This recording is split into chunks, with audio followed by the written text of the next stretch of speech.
Sabay tayo dyan mga kasa. Kasing ko pa lang umaga ngayon eh. Pupunta ngayon ako sa bayan. Pupunta sa sakay ng bus.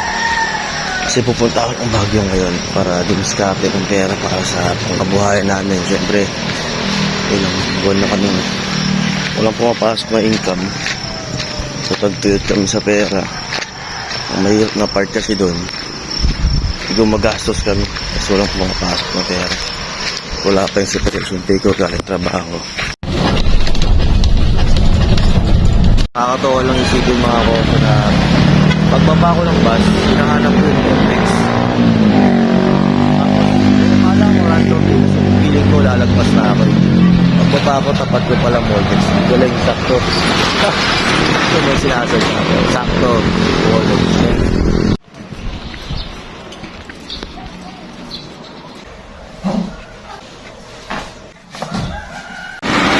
Ngayon mga kosa, papunta na tayo sa second spot dito sa may Inner City.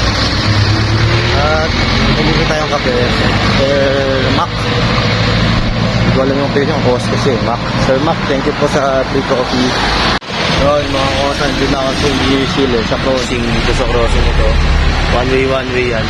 Alam ng mga taga-bago yan. Kailangan ko lang antayin si Benes dito sa Talipapa. Papunta naman na raw sa buti di gising na. Yun no, Sunkiss. Araw tayo. Naminig kanina dun sa Crystal Cave eh. Dito naman kahit pa paano maaraw. Yun, tapos na yung kay Venus sa TMJ yung pinaka problema niya. Pero dinamay na natin yung upper back. Next. Papunta naman tayo sa upper quarry. Doon kasi yung ano eh, yung isa pa. Chat ko na siya, likod lang daw sa kanya. Kaya, let's go. Dahil makikita ng next eh, sa Melvin Jones Grand Stand. Pag makikita ni, anong pangalan? Ray. Siya naman, last customer.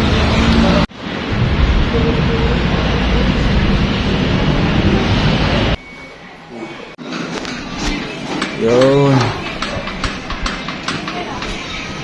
Lupit nito, lupit oh. Yun mga kosa, tapos na ako sa upper QN.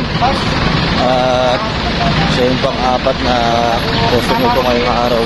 Quiet. Si Ray, ayun. Hard to go back. Pangkasinan na. At dito tayo.